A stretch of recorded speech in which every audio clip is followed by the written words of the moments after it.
beloved planet is an eloquent expression of the universe's astonishing ability to come into perfect balance, and then to do what life is meant to do, to thrive. Thriving is the natural flow of life.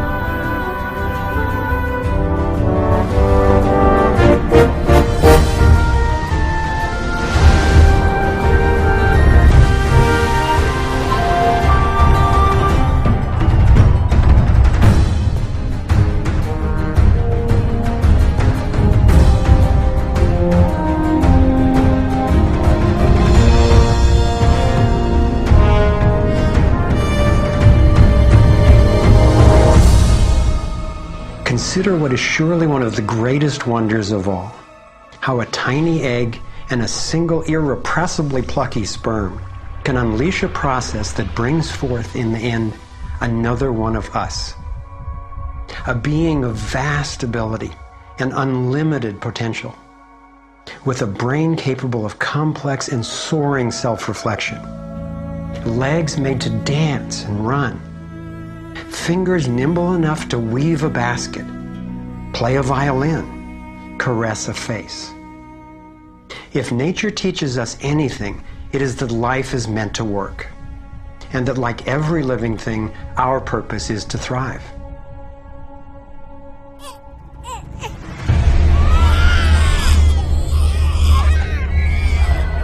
And yet, for the majority of people on the planet, life is not about thriving.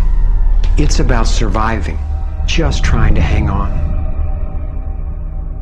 Is this really the best we can do? Did the universe labor for nearly 14 billion years only to bring forth a species that would end up as an enemy to life itself and to its own home? I don't think so. My name is Foster Gamble, and I have spent nearly a lifetime trying to figure out what happened. What is happening that could account for the staggering agony and deprivation on this planet? As a young man, driven by the misery I saw and by my fear for our survival, I set out on a journey, seeking to answer questions like, is it even possible for humans to thrive? If so, why aren't we? My research led me to places I never expected to go, revealing surprising discoveries that seemed unrelated at first, but which turned out to be crucially connected, as you'll see. I found a code, a pattern in nature that's been embedded in arts and icons throughout the centuries. I believe this code holds the key to a new source of clean, sustainable energy that could completely revolutionize the way all people live. I came to understand how our economic system is rigged, and I found out what we can do about it. My journey revealed ways we can claim our power to create liberating, healthy systems everywhere on Earth. I have realized that we are not a mistake. We are simply mistaken. We've been blinded to our brilliance, shorn of our strength, ignorant of our genius, unaware of our true power and magnificence. But all that is about to change. I invite you to share with me the highlights of my unlikely journey. I've created this navigator to take us through time and space. Let me show you around. On this screen, we can access what I call our vitals. It's the critical data we don't get from the corporate media, which in the US has consolidated from 50 companies down to 5 in just over 25 years. We'll use this to check on how we're really doing. The right screen tracks how to chart a healthy, sustainable course for living on planet Earth. I call these the navigating insights. And this will be our compass. Instead of a needle seeking north in our Earth's magnetic field, our compass is the shape of the field itself. And that shape, as you will soon see, has amazing technological and social ramifications. After a lifetime quest, I've come to believe that this pattern actually holds the key to a world that works for everyone. So let's go.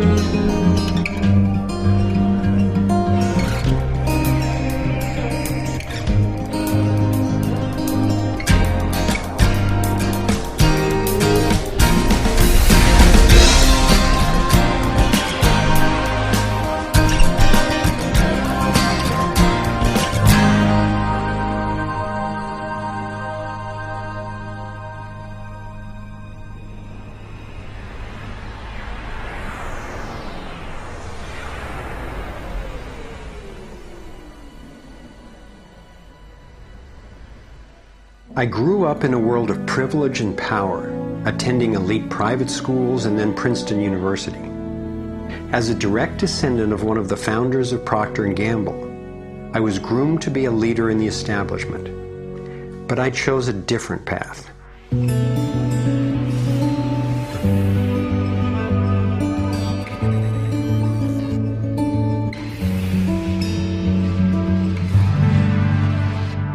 I began to wake up when I was in elementary school. Adults were teaching me that the way to protect myself from a nuclear explosion was to duck under my desk and cover my head. That's when my serious questioning began. A couple of years later, I had a direct experience of universal energy. It happened one day when I was riding on a school bus, gazing out the window. I had a vision of a whirlpool pattern, and I just knew that the flow of energy I was seeing was the same in an atom as in our entire solar system. I felt deeply that I, too, was somehow made of that same pattern. This vision was what originally got me into science, into trying to figure out how the universe works and how we humans fit into the overall pattern of life energy. Years later, I learned that the pattern I saw is known by some in the scientific world. It turns out that in 1921, Albert Einstein got a Nobel Prize for discovering that when energy is released in the universe, there are little packets of wholeness that emerge. This pattern actually tells us a lot about how life evolves. Considering the enduring wonders of creation throughout the universe, and how unsustainable so many of our human systems are, I figured learning how the universe creates and sustains life would actually be quite useful. Each of these little packets of wholeness that Einstein discovered, called a quantum, is made out of its surroundings, but is distinct within it, like a whirlpool in water. These packets are always the same pattern, no matter what size, and they are surprisingly relevant to issues as seemingly disconnected as the wars in the Middle East, the global financial collapse, and how to achieve justice for everyone. We're about to explore how. Mathematicians call this pattern the torus. The energy in a torus flows in through one end, circulates around the center, and exits out the other side. It's balanced, self-regulating, and always whole. I was first officially introduced to the torus by scientist and inventor Arthur Young. Futurist Dwayne Elgin explains how the torus is the primary pattern that nature uses for life at every scale.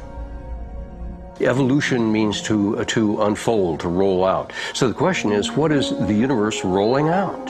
And what the universe is rolling out is self-organizing systems, and you can see this at every scale. A self-organizing system is a technical term for just a system getting a hold of itself, knowing itself, essentially. And if we go to nature, we can look at and we can see these self-organizing forms throughout. We can see it in the cross-section of an orange, the cross-section of an apple. We can see it in the dynamic nature of a tornado. We can see it in the magnetic field around the Earth, a similar magnetic field around an individual. We can see it in the structure of an entire whirlpool galaxy. We can see it in the structure of a small atom. At every scale, throughout its entire history, the universe has one single project. It's growing toruses. The universe is a torus growing factory.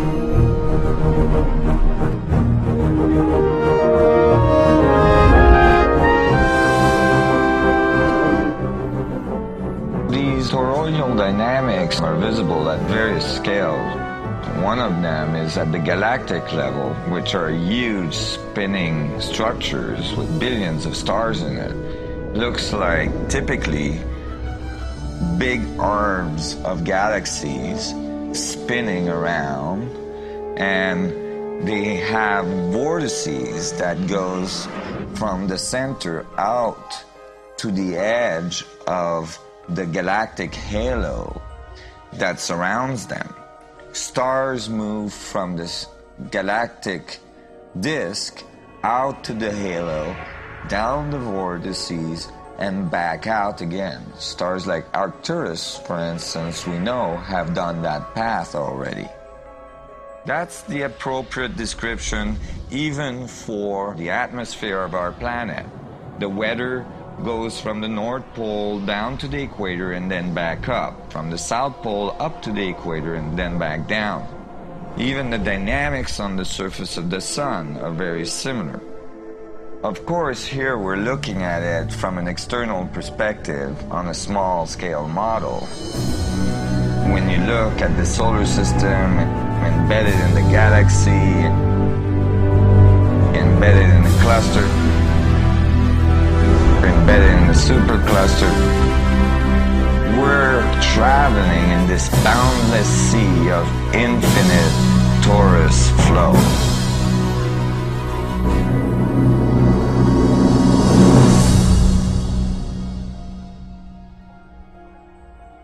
The torus is like the breath of the universe. It's the form that the flow of energy takes at every scale of existence. But there's also an underlying structure in how the flow fits together, sort of like a skeleton. It's called the vector equilibrium, a term coined by one of the 20th century's greatest thinkers, Buckminster Fuller. Inspired by Fuller's visionary work, I spent decades researching the dynamics of the vector equilibrium and the torus.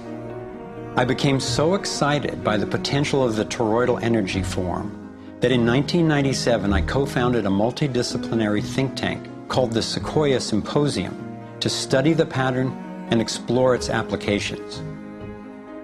Our collected research convinced me that the torus and the vector equilibrium are primary patterns, fundamental to the creation of the universe at all scales. At the Sequoia Symposium gatherings, I learned of inventors who claimed they were using the torus dynamic as the basis for devices that generated energy without combustion. This revolutionary development, accessing what's sometimes called zero point or radiant or free energy, is now being called most simply new energy technology. Given that so much of the suffering in our world is the result of lack of access to energy, I realized that free, unlimited, clean energy would be one of the greatest breakthroughs in history. It could not just improve, but actually transform the quality of life on this planet. So I began to wonder who else knew about this pattern, or about this powerful potential energy source. Some of the scientists at the symposium showed me how the torus has been encoded by different cultures for millennia. Apparently, ancient cultures had embedded this code in the most enduring forms then possible, in stories, in icons, in alphabets, and buildings. Here we are at one of the world's oldest sacred sites, the Osirian Temple at Abydos, Egypt. Very little writing is found in the Osirian Temple. However, there is one very significant piece of information in that temple. It is a very faint but clear and precise drawing. It's not etched into the rock, it's not carved, it's burnt into the atomic structure of the rock in some extraordinary way. Nassim has decoded the Osirian symbol in 3 dimensions. Since our world is not two-dimensional, it makes sense that codes relaying information about our world also wouldn't be limited to flat designs. His 3-dimensional version of the Osirian symbol starts with the vector equilibrium, a perfectly balanced force field with 12 equal energy lines radiating out. They stabilize its center like the 12 spokes of a wheel. The primary pattern of balanced energy flow around this structure is the torus.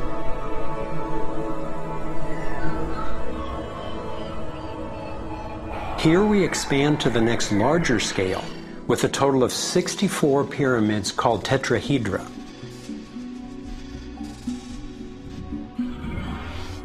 If we then put spheres in representing the toroidal energy field surrounding each of the pyramids, and then we drop away the pyramids, we end up with a matrix that is, amazingly, an exact overlay for the Osirian icon, a 3-dimensional model of the same pattern that was burned into the rock wall of the Egyptian temple thousands of years ago. Now we travel across continents, from Egypt to China, where the same geometry appears at another sacred site built in 1420. Then you go to the Forbidden City, where the sun gods reside, and where you find at the entrance the Fu dogs, the guardians of the knowledge. They guard the knowledge under their paw. The same geometry of 64 energy units is encoded again. I started wondering, is it just a coincidence that the exact same design appears in significant places on 2 different continents? But then Nassim showed me that this geometry of 64 is encoded time and again in cultures across the centuries and from all over the world. The Hebrew Kabbalistic tree of life creates the same structure we just saw, with the vector equilibrium again embedded at every level. The ancient Chinese system of wisdom called the I Ching is based on 64 hexagrams, symbols with 6 lines in a set, some continuous, some broken. These can be put together as the 6 edges of a tetrahedron, and together would form the 64 tetrahedron crystal.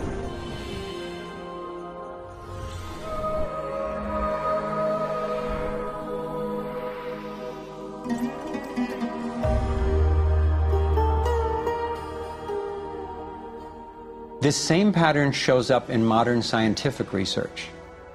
The double helix has an alphabet of 64 codons that are used to encode our human DNA. I had seen that there was advanced knowledge of the living geometry of the universe thousands of years ago, but how on earth did they know about it? Most of the stories of ancient Egypt and Mayan and Incas talk about sun gods coming to the earth and teaching them engineering and writing and all of their science. I started to wonder if all these sun gods were not advanced civilization coming from another part of our galaxy. These texts and many ancient cultures describe them as coming in flying boats, or in the Vedic tradition, flying machines, and so on.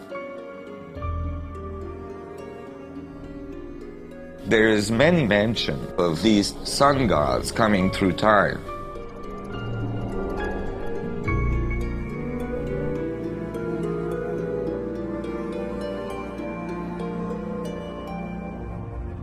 Could these early pilots from beyond our world be the ones responsible for sharing the knowledge of this code? Could they actually be tapping its power to propel themselves through the cosmos? This isn't where I thought my research would lead me, and these notions were rocking my world. But Nassim has impressive evidence to back up his theories, and I could see no other rational way advanced math and physics concepts would have been recorded over 3,000 years ago. I sought out one of the most knowledgeable investigators, Dr. Stephen Greer, the founder of the Center for the Study of Extraterrestrial Intelligence. He's conducted hundreds of interviews with top-ranking government and military witnesses. And so when we talk about extraterrestrial intelligence, we're talking about civilizations that have reached the point of being sentient like we are, but whose technologies and perhaps social capabilities are such that they've been able to become interstellar or interplanetary civilizations. And when you look at the fact that the most conservative estimates are in the Milky Way galaxy that there are at least 10,000 Earth-like planets that have intelligent life on them, and that at least half of them are likely to be as advanced or more than ours, it's almost a certainty that there's intelligent life out there that have mastered the laws of the universe beyond what's currently taught at MIT and Caltech, to be able to transfer through space-time in real time through vast distances of interstellar space. We have over 4,000 cases where these objects have landed on terra firma and left physical evidence. We have over 3,500 pilot cases.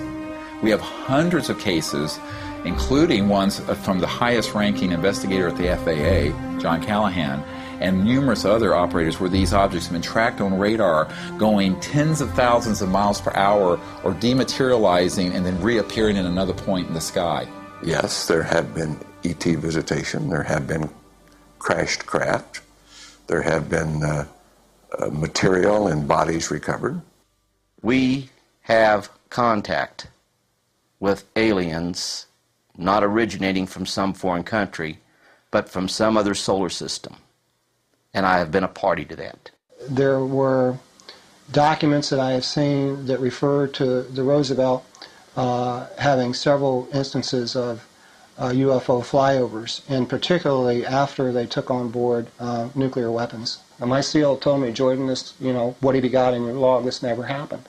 The crew going on duty and the crew coming off duty all saw the UFO just hovering in midair. It was a metallic, circular object, and from what I understand, the missiles were all shut down. That means that went dead, and something turned those missiles off. Now, remember, all this stuff is flying at several thousand miles an hour.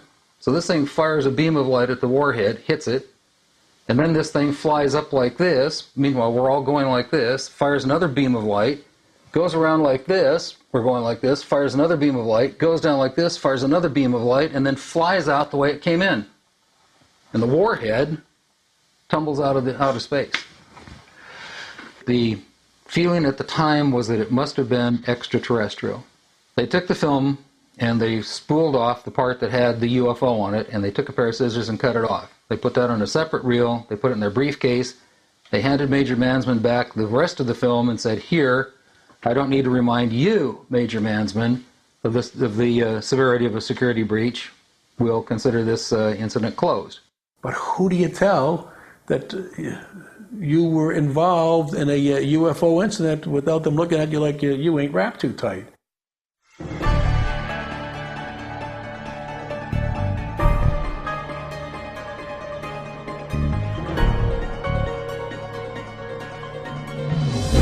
Out of all of the evidence for the existence of UFOs, one extraordinary phenomenon continues to astonish and inspire me. The appearance throughout the world of so-called crop circles.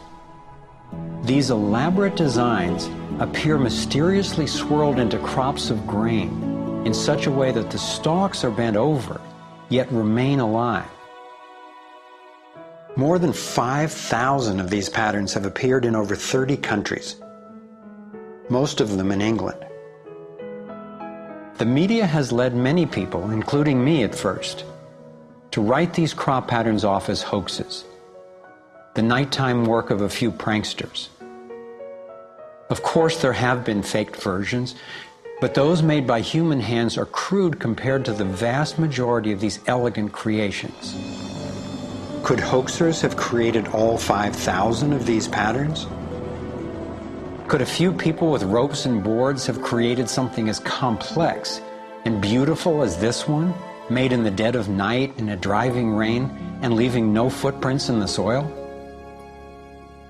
The electromagnetic field over the area where the crop's been laid down to create the image is often electrostatically charged.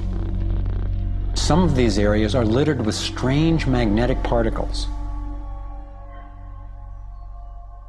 One of the most amazing crop designs is not a circle, but a rectangle that seems to be a direct response to a message sent out into space in 1974.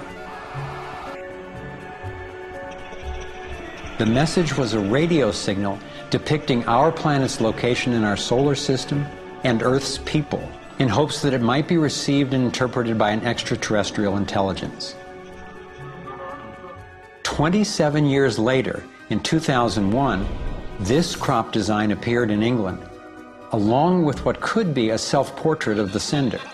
This message matches the format of the NASA signal and describes a different solar system from ours, a picture of the sender, non-human DNA, and a microwave antenna they apparently used to communicate, rather than the radio antenna that we used. The antenna symbol had appeared a year earlier in exactly the same field, right next to a working radio wave antenna, like the one NASA used to send out the original signal. NASA continues to officially deny extraterrestrial contact of any kind. And yet, year after year, these spectacular creations appear.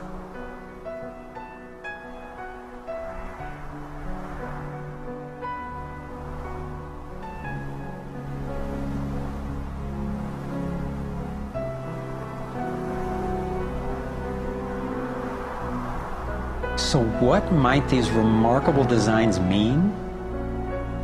Here are some two-dimensional versions that seem to be revealing the torus in 3D.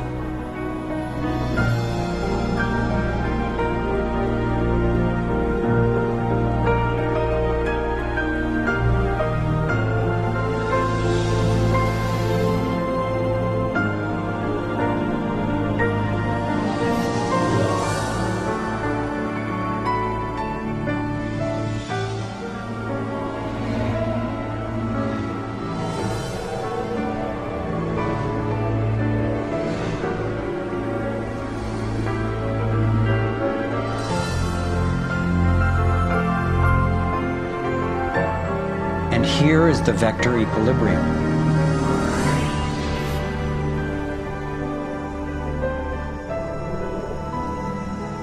And the related pattern of 64 that we saw encoded in the arts of so many ancient cultures.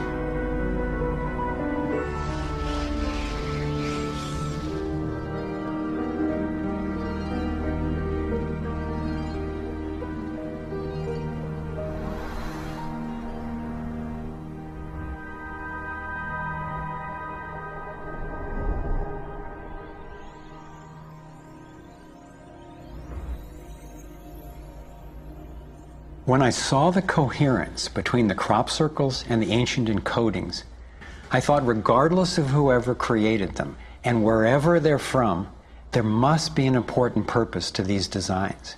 They're so coherent. I've come to believe that the pattern of the torus and the vector equilibrium, especially in the form of the 64 tetrahedron crystal, is showing us how energy works in the universe so that we can learn to align with it. I believe that they're giving us a model for accessing energy in a clean, safe, and limitless way, and a new means of propulsion. What more important message could there be to get to us, and especially now, from their perspective, as we're beginning to extend our careless reach beyond our planet? I got further confirmation of this notion when I met Dr. Jack Kasher, a former professor of physics at the University of Nebraska, who has also researched UFO phenomena. Presenting at a Sequoia symposium, Dr. Kasher showed a remarkable series of drawings by a woman named Lane Andrews, who claimed to have been invited onto an extraterrestrial spacecraft. I was startled to see her detailed sketches of the toroidal energy field that she said propelled the vehicle and protected the passengers. I subsequently interviewed James Gilliland. James has many hours of UFO footage from his ranch near Mount Adams in Washington State. He also claimed to have gone on board an alien spacecraft. What blew my mind was that he had never met Lane Andrews and had no knowledge of her experience, yet he described a phenomenon that was amazingly similar. Numerous ships with spinning rings of light.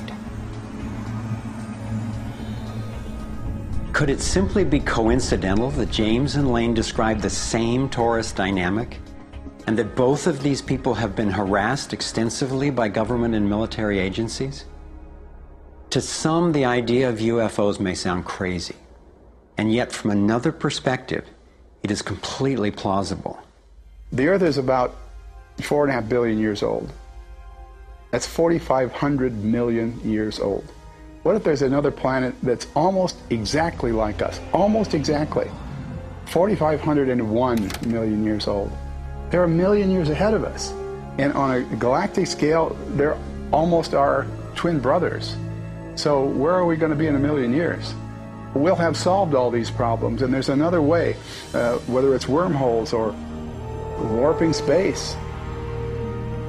There's got to be a way to generate energy so that you can pull it out of the vacuum. And the fact that they're here shows us that they found a way. This is a major shock to the human system that is in process. I understand why people in our generation, people who aspire to positions of political leadership, etc., never dare go near that question, because it's a worldview challenge. It's a fundamental worldview challenge. So here we are, a relatively immature species struggling with possible self-destruction. If aligning with the torus does hold the key to a new form of clean, safe energy access, imagine the implications. This could be the most important technology breakthrough of our times. So who wouldn't want to have an energy source that's unlimited and freely available? That turned out to be a key question. And that's what led me down the next rabbit hole.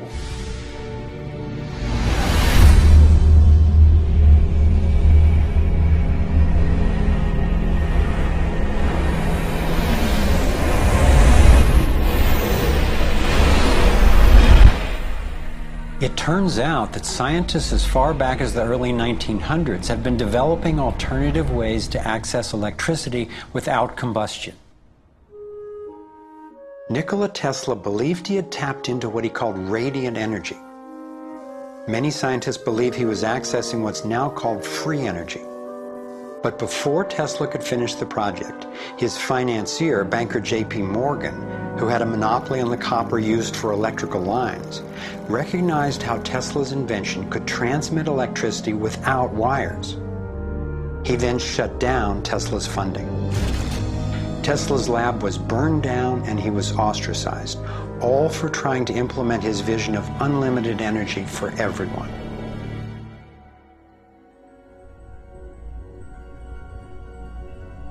A modern-day inventor, Adam Trombley, was inspired by Tesla's work and by the possibilities of the torus. Trombley built a dynamo, a direct current generator that accessed electrical power right out of the air. We were trying to demonstrate that by mimicking the magnetic field of a planet and rotating this device, we could actually create a dynamo that would work. And in fact, it did work, and it does work. So when we contemplate nature, when we contemplate Jupiter, or we contemplate a dynamo like the Earth rotating in space, we're basically talking about a magnet which is rotating in space. And the lines of flux of the magnet are pouring down and through in this toroidal pattern of the magnetic field. It's also expanding and contracting. It's breathing. It's taking in the energy of space literally and transforming it. Right here in this toroid, we have enough energy to transform the entire Earth. And that's not just a theoretical statement, it's literally true. To contemplate the implications of this means that every single place on Earth suddenly has power. Every single person on Earth suddenly has power. We have universal abundance. Trombley had been invited to demonstrate one of his generators at the United Nations and the U.S. Senate. But these events were undermined by the first Bush administration. Then the device itself was taken in a government raid. Trombley's experience isn't unique. Almost every time I found an inventor with a promising new technology in the field of free energy, he told a similar story of suppression. Inventor John Bedini began working with Tesla's theories of radiant energy decades ago and has produced an assortment of battery charging devices that generate more energy than it takes to run them. He announced that he was going to start offering them at low cost. Soon after that, he was attacked in his lab and warned not to produce the devices. For his own safety, he had to let go of marketing free energy. These are all devices from labs I personally visited.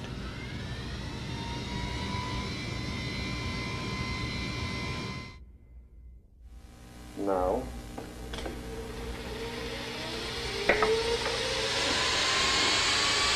Now, the quality of this footage is obviously poor, and I'm not expecting this to convince you. My point is that being there with these inventors, accompanied by experts, and seeing these new energy devices in operation convinced me that the technology is real. And the implications of that to me are absolutely thrilling. Canadian John Hutchison not only created some free energy batteries, but also used Tesla's theories to counter gravity, to make objects float. This could revolutionize the field of propulsion. His lab was raided and equipment was taken by police and government officials in 1978, 1989, and again in 2000. One of the scientists we were going to interview for this film was Dr. Eugene Malov, an engineer from MIT and Harvard, and editor of Infinite Energy magazine, which covers both theoretical and technological developments in the new energy field.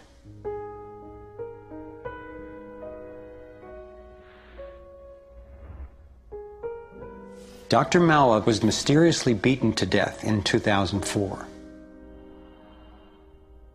If these inventors were all hoaxers and charlatans, I wondered, why are they being suppressed so consistently and so brutally? I asked free energy inventor Adam Trombley why he thought this technology was being suppressed, and if the UFO phenomenon was related. We've had major military people at great risk to themselves say, yes, these things are real. Why do you think the military-industrial complex doesn't want that statement to be made? Because you start thinking about what kind of technology is behind that. That's the bottom line. The suppression of UFO phenomena is hand in hand with the suppression of so-called free energy. The energy is extracted from the fabric of the space around us, which means it cannot be metered. That is a direct threat to the single largest industry in the world, energy. It's goodbye ExxonMobil, goodbye oil, goodbye coal, goodbye linear transmission of electricity through power lines, all that gone. Unfortunately, it's someone's $200 trillion piggy bank. The proven oil and gas and coal reserves are worth north of $200 trillion.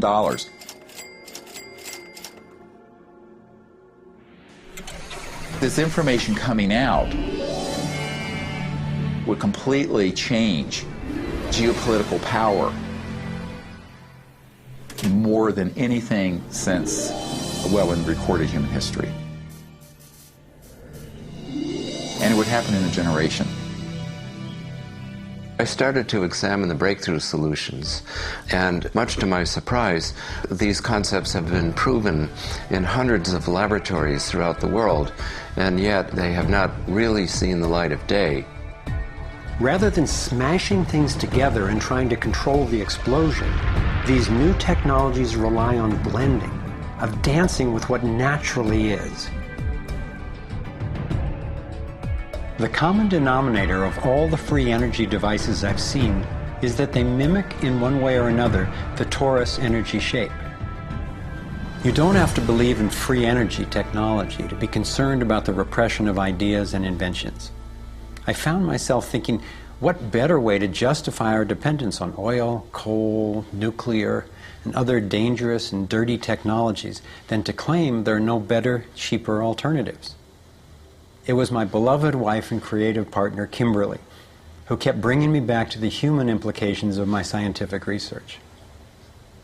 For me, as intriguing as the tourists and ETs and free energy are, the most compelling question was, would understanding these things really help alleviate human suffering in any way? And it turns out it can. So much of the pain on the planet has to do with the lack of access to energy. Can you stay warm?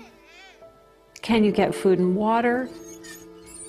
Can you get hospital care? All that has to do with energy access. If there is a fundamental pattern, which makes sense to me that evolution would be efficient in that way, and we can align with that pattern to create new technologies that will solve these problems, then it's worth it to me to open my mind to these socially taboo subjects. If the new energy technologies were to be set free worldwide, the change would be profound. It would affect everybody. It would be applicable everywhere. These technologies are absolutely the most important thing that's happened in the history of the world. So given the stakes, I decided to ask who's benefiting from suppressing scientific research? Whose wealth and power are threatened by access to clean, free energy? Who has a motive to set up a world where so few have so much and so many have so little? As an independent researcher, I followed one of the cardinal rules of investigative journalism. If a story doesn't make sense, follow the money.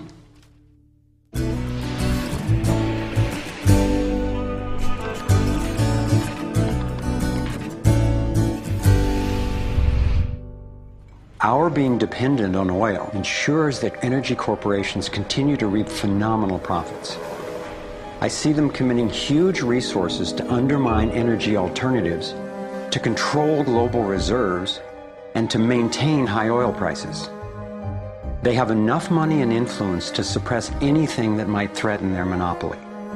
So who's behind the huge energy corporations?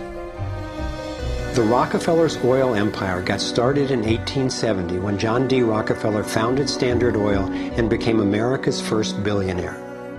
Standard Oil has since morphed into ExxonMobil and others. And the Rockefellers control our food as well. They were primarily responsible for the global shift to large-scale petroleum-based agriculture. I remember the so-called Green Revolution of the 1960s and 70s. Like most people, I thought it was a great thing. It was, however, based on the planting of huge plots with a single crop using vast amounts of oil-based fertilizers, herbicides, and pesticides. The Green Revolution was the brainchild of the Rockefeller Foundation's Natural Science Division in partnership with large agricultural corporations.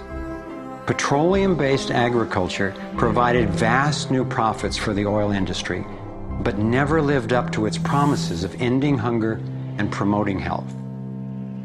The Green Revolution did at first increase productivity because every bit of soil was being used for immediate production. But its true costs can now be seen. Taxpayers pay billions in subsidies to giant agribusiness corporations. Small family farms have all but disappeared. Biodiversity is destroyed. Toxic chemicals poison farm workers and pollute the land, water, and our food supply, endangering the health of us all. As of 2010, approximately 1 in every 7 people worldwide did not have enough to eat. The giant corporations who had brought us chemicals for chemical industrial agriculture, and they were talking about 3 instruments to consolidate the food chain. The first was genetic engineering as a way of control.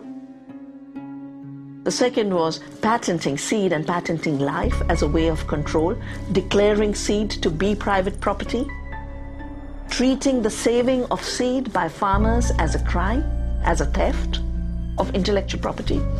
And the third was so-called free trade treaties that would rob ordinary people, farmers, growers, of their freedom to save seed. The design of Terminator technology to create sterile seed in order to impose even more dependence of humanity on a handful of corporations is the ultimate step in this. We are through what we are doing with seed, literally for the first time, creating a new colonization, which I call the colonization of the future.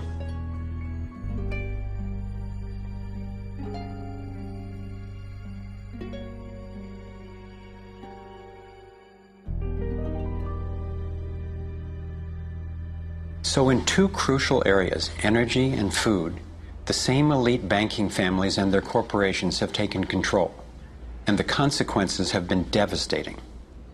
For me, it was overwhelming at first to discover such a monopoly of influence, but I knew it was important. Like learning you have a tough but treatable disease. It helps to understand what's causing it and how it operates if the goal is to cure it. So I continued my investigation. If oil and food are controlled by the big banking families, where else does their influence show up? As I followed the money, I began to see this same pattern of control in just about every area of our lives. And I always found the same families in charge, either directly through their banks and corporations or indirectly through their major foundations. Again, it was the Rockefellers who created the National Education Association with help from the Carnegie Foundation and later from the Ford Foundation. What the captains of industry wanted from our schools was an obedient and docile workforce who would be manageable employees and eager consumers. Schools are to establish fixed habits of response to authority. That's why it takes 12 years. You're to respond reflexively when anyone in a position of authority tells you what to do. Like education, health is yet another area dominated by big money and corporations. The American Medical Association, for example, is largely funded by the Rockefellers, who use their funding to influence AMA research and decision-making. The average MD in 4 years of medical school takes one course in nutrition, 2.5 hours in many cases, and the materials used, the curriculum materials, are supplied by the National Dairy Council and the National Livestock and Meat Board and other industries, including the Sugar Association, with products to sell that actually undermine our health in the first place. Unfortunately, the way the system of medicine is set up, medical education is primarily funded by pharmaceutical companies. So there's a motive to make and sell as many drugs as possible. It's also a very time-effective way of making money for the physician, for the pharmaceutical company, for the whole medical establishment. But it's really perpetuating the problems it was meant to alleviate. Side effects may include nausea, dry mouth, and constipation. Decreases in white blood cells, which can be serious. Sexual side effects, diarrhea, nausea, and sleepiness. Can lead to coma or death. How far will these forces go to make a profit?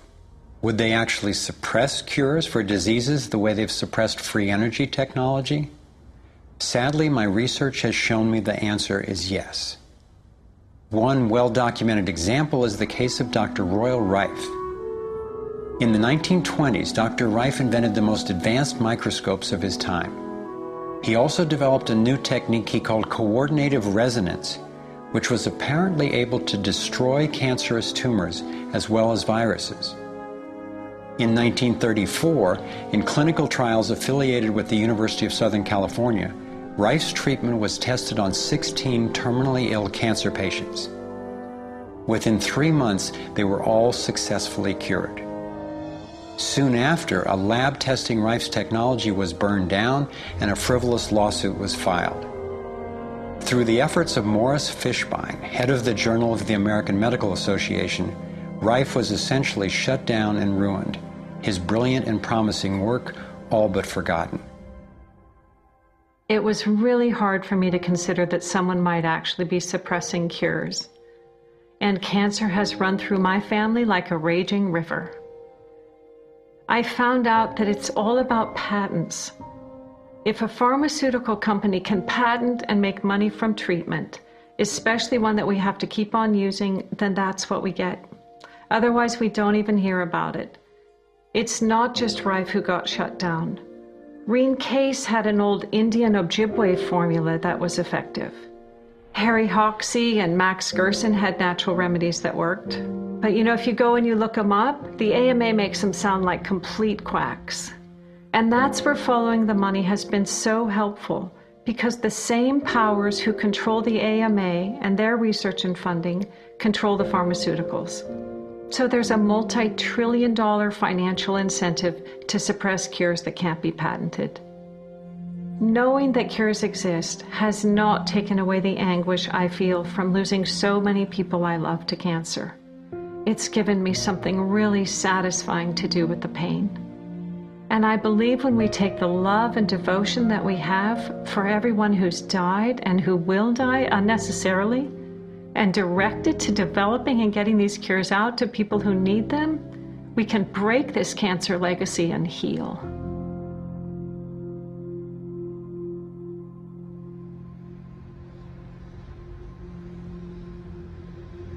As difficult as it was for me, I have come to an inescapable and profoundly disturbing conclusion. I believe that an elite group of people and the corporations they run have gained control over not just our energy, food supply, education, and health care, but over virtually every aspect of our lives. And they do it by controlling the world of finance, not by creating more value, but by actually controlling the source of money. When I followed the money, I found that it took me up the levels of a pyramid. Here we are at the bottom level going about our daily lives. Above us is government, people who are given a monopoly on force and use it to tax and control us whether or not we agree. But who controls them? At the next level are the corporations. Many would say that it is now corporations and not nation states that rule the world. They call it a corporatocracy. To acquire the world's resources and control the markets, this corporatocracy must have access to cheap money. The big corporations get their loans at special rates from the big banks, which means that those who control the major banks, the moneyed elite, ultimately control the corporations. As I've followed the money, I've learned that almost everything I once believed about money is simply not true. It's interesting how few questions we actually ask about very everyday things, like when we go into a bank and we ask for a loan of, say, $50,000, £50,000, what actually happens? You see, most people live their lives based on a kind of vague image of what happens. What actually happens is you ask for £50,000, they type into your account £50,000. That's all they do. They don't mint any coins, they don't print any money, they don't move any precious metal anywhere, they just put £50,000 into your account on a computer screen. From that moment, you start paying interest on money that has never, does not, and will never exist. It turns out that banks actually have about 9 times as much money loaned out as they have on reserve in their vaults. This is possible because of what's referred to as fractional reserve lending. The way it works is that the Federal Reserve, or the central bank in any country, is legally allowed to determine the amount a bank must have on reserve. In the US, it's currently around 10%. So if you deposit $10,000 into the bank sets aside 10%, or $1,000, and then loans out the rest of your money. The way it works is, say another person comes into the bank and asks for a car loan of $9,000. At this moment, the bank loans out the $9,000 from your original deposit. It isn't there anymore. The borrower then pays the person selling the car, and they go deposit the money into another bank, which is part of the same central banking system. This $9,000 is treated as a new deposit, and the process continues. The money gets redeposited and reloaned until the initial deposit of $10,000 becomes $100,000. The banking system just created $90,000 by loaning out your money. Apparently it began with the goldsmiths in the 17th century when people were trading in gold. Gold was heavy to carry around, so people stored the actual metal in vaults and traded receipts instead. Those receipts were the first paper money. Since only a few people would withdraw their gold at any given time, the vault owners, basically the new bankers, began creating receipts for more metals than they actually held. They loaned out those receipts and charged interest on money, gold, that they didn't really have. That's how our so-called fractional reserve system was born. In this system, the bankers get to make up money out of nothing, while the rest of us have to work hard to earn it. It has created a modern form of serfdom where the mass of society is now working to pay off their debt to the banks.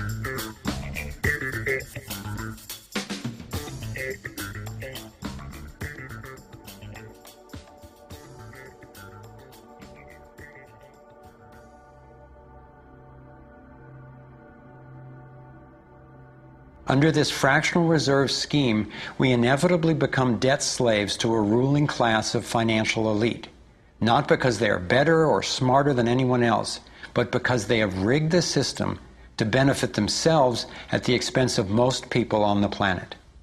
Catherine Austin Fitts is an expert on this issue. She was an Assistant Secretary of Housing and Urban Development under President George Bush Sr., and then an advisor to the Clinton administration. Let's set up a game of Monopoly and you want to buy Park Place. What I can continually do is just print money, give myself more money, lower the value of your money by printing more. No matter how hardworking you are or how successful you are, I can always end up buying you for free. So how come if you or I make up money, it's called counterfeiting, but if the banks do it, it's increasing the money supply? How did the banks get this power? This is Jekyll Island, where in 1910, representatives from the Rockefellers, Rothschilds, Morgans, and other private bankers gathered, secretly, to draft the legislation that would create the Federal Reserve. Ed Griffin literally wrote the book on what happened at Jekyll Island. Central banks are banking cartels which have gone into partnership with the respective governments in the countries where they operate. And they've been given monopolistic power over the creation of the nation's money supply. That's what the politicians handed to them as a gift, you might say, for the partnership. Now, in return, what did the bankers do for the politicians? They promised to create money out of nothing, now that they've got this legal power to do it anytime the government needs it. And since 2008, we've witnessed the greatest fake money printing run in recorded history. This financial sleight of hand disguises the costs, hides who's to blame, and leaves us as debt slaves working to pay off the bill. I found it revealing that in the same year the Federal Reserve was founded, 1913, the Internal Revenue Service was also established. An income tax was then instigated so you and I would have to pay the politicians' debt plus interest to the bankers. The problem is we have a privately owned central bank system in the United States disguised as a government-owned system.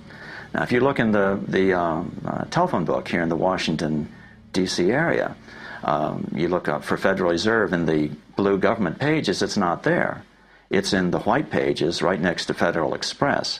It's a privately owned central bank. What is the proper relationship, what should be the proper relationship between a chairman of the Fed and a president of the United States?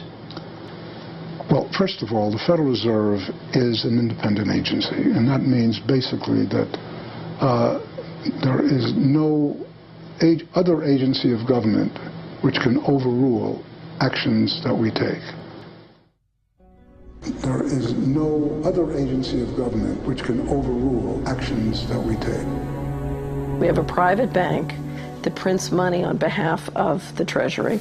The Federal Reserve prints money on a debt-based system which creates scarcity. But it puts a group of insiders in a position of having access to all the data about the economy when we don't. So you have a small group of bankers who understand the data on how the money works in the economy, and it gives them the ability to print money in a way that the insiders are protected and everybody else is drained. Catherine went on to compare a healthy economy to a vibrant torus, balanced, freely flowing, and energized throughout, in contrast to what's happening in our current economy. What you have is a system that's very dynamic, and it's trying to optimize. But But intertwined in the core of it, you have a tapeworm. The way a tapeworm works in your body is it injects a chemical into your body that makes you crave what's good for the tapeworm and bad for you. You have a parasite that's very much manipulating and engorging itself at the expense of the whole. We live in a tapeworm economy where the financial elite are the tapeworm and they're feeding on us. And they don't like it when people blow their cover. After Catherine began exposing government corruption at the highest levels, the FBI raided her company and seized its assets. She was dragged through the courts for 10 years before being found innocent. So we've got the Federal Reserve, a privately owned corporation with a monopoly on creating money, but with no accountability, backed up by a government with a monopoly on force. The country got sold on the Fed as an institution that would help stabilize the economy and remain independent of politics. But in fact, in close to a century of existence, the Federal Reserve has done just the opposite. Since they took charge, we've been robbed through inflation, and the purchasing power of the dollar has declined more than 96%. And the wealth gap makes it clear most of the money is going to a very few.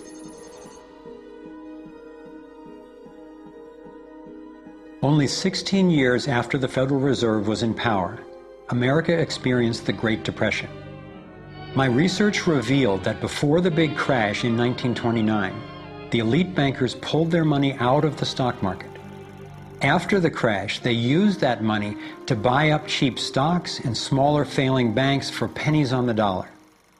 Among the bankers who consolidated their wealth this way were the Rothschilds, Rockefellers, and Morgans.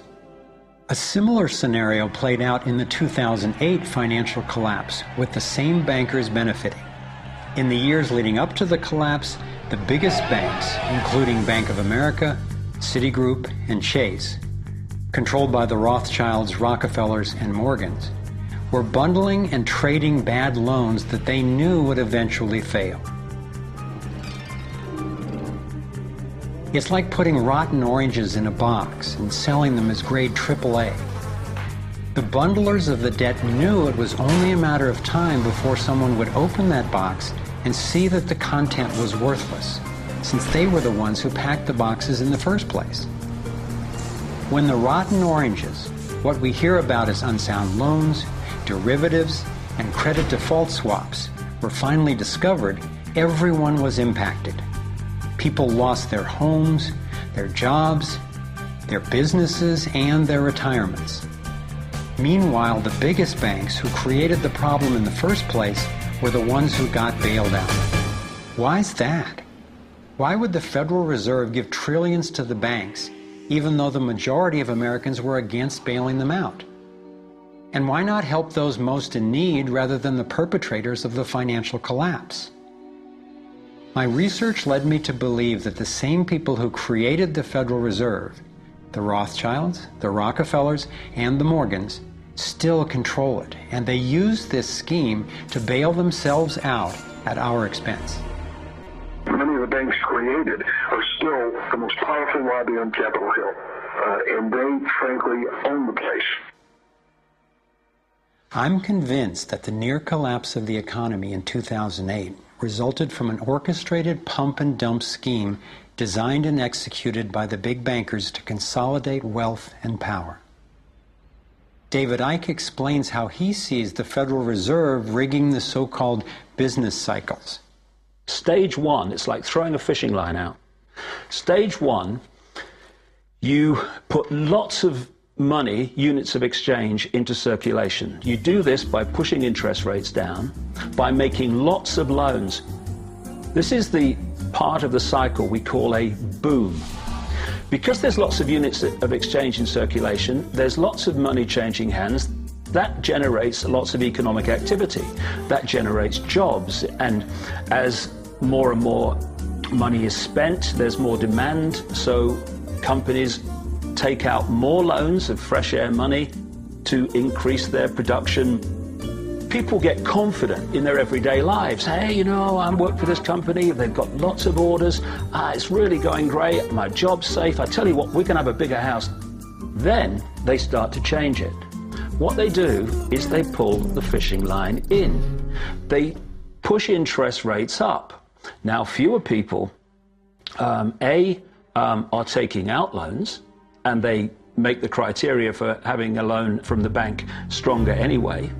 And also, now, as interest rates have gone up, a larger part of people's income is going to pay back the extra interest and not being circulated in buying things. Suddenly, there's nothing like as much money in circulation, and therefore, fewer things are being bought. Companies start to go down in terms of their profits, they start to shed jobs, and they start to go out of business. People lose their jobs, they can't pay the mortgage anymore of the big house they took out in the good times. Now what the banks are doing is starting to reel the fishing line in, because as they go bankrupt, companies and individuals, the banks get the real wealth, the property, the land, the resources that they had signed to them for lending merely figures on a screen. Now this economic cycle of fishing line out, fishing line back, lots of units in circulation, pull them in, has been going on for centuries. And what it's done, it's stolen and accumulated the real wealth of the world in the hands of the few.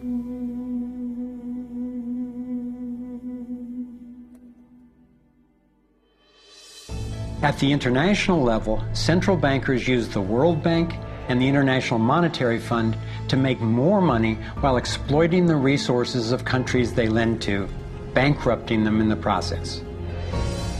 The central bank of central banks is the Rothschild-created Bank for International Settlements. The elite are positioning themselves to control access to virtually everything we need to survive. No matter where you go in the world, the money is controlled by the banking system. They decide if people eat or if they don't eat. Who's a billionaire and who lives on less than $1 a day? He who controls the money controls the world, and a very few control the money.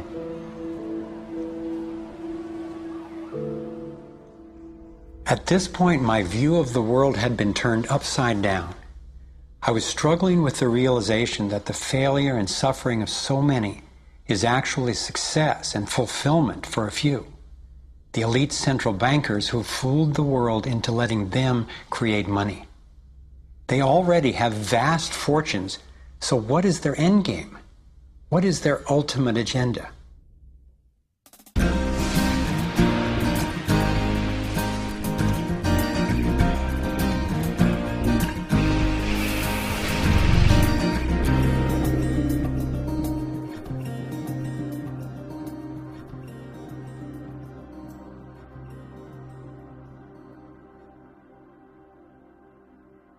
I kept running across compelling evidence and credible experts saying that the secret agenda of the banking elite is nothing less than total global domination. At first, I resisted the idea, but I was committed to finding out what was keeping us from thriving, no matter where it might lead. One night I woke up at 3 a.m. with the burning question: if this small group wanted to dominate the entire world, what would they need to control to accomplish it? I jumped out of bed and started making a list. First and foremost, they'd have to control money, and they do. Controlling money allows them to run everything else.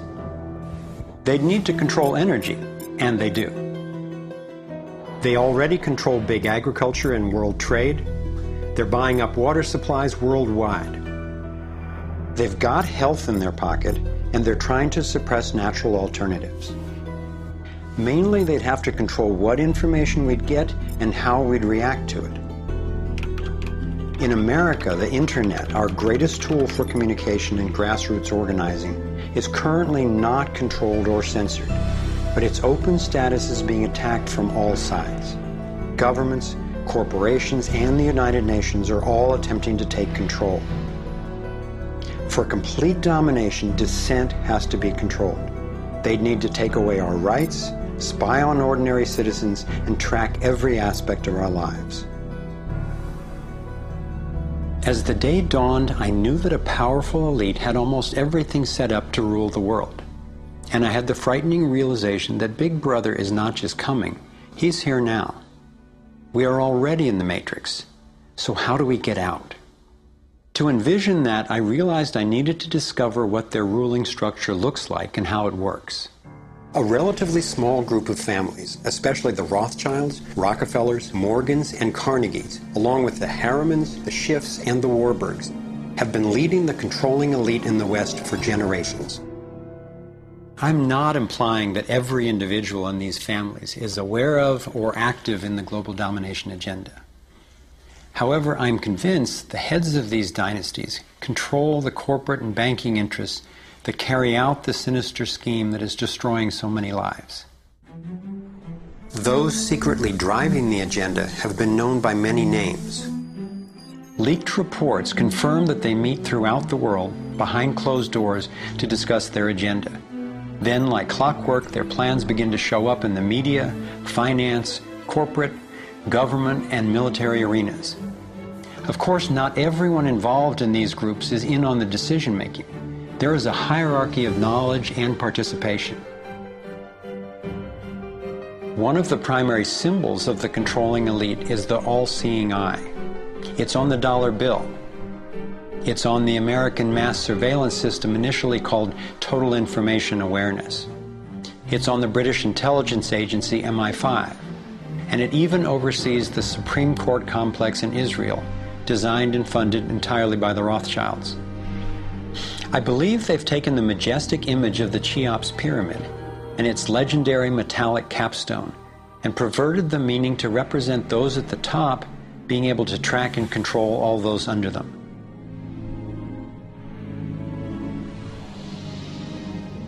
One of the painful ways this information has been used is by people who want to promote anti-Semitism. They wrongly call this a Jewish agenda and continue the ongoing racism that undermines and destroys so many lives.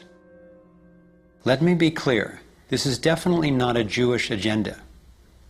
It's been documented that central bankers even funded both sides of World War II, as well as some of the corporations associated with Hitler's atrocities against the Jews. Since these people have more money than their families would need for generations, and since they have the power to create money, I don't believe wealth is their end goal. After you have all the material things that you could possibly want in life, what is left to excite you? And for many people, the answer is power, global power. They became intellectually elite. They began to think that they had a plan that was better than anybody else's plan. They got the idea that freedom is dangerous. If you give people freedom, you know what? They're probably not going to use it wisely like we think they should. We are smarter than they are.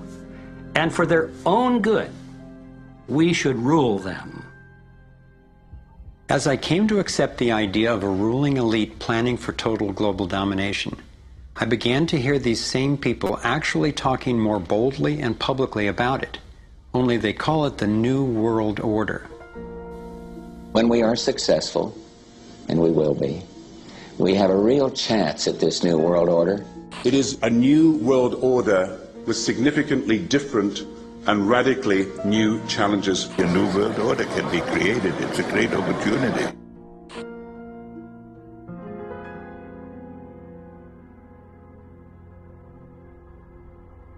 Given the condition of our world, a new world order can sound like a great idea.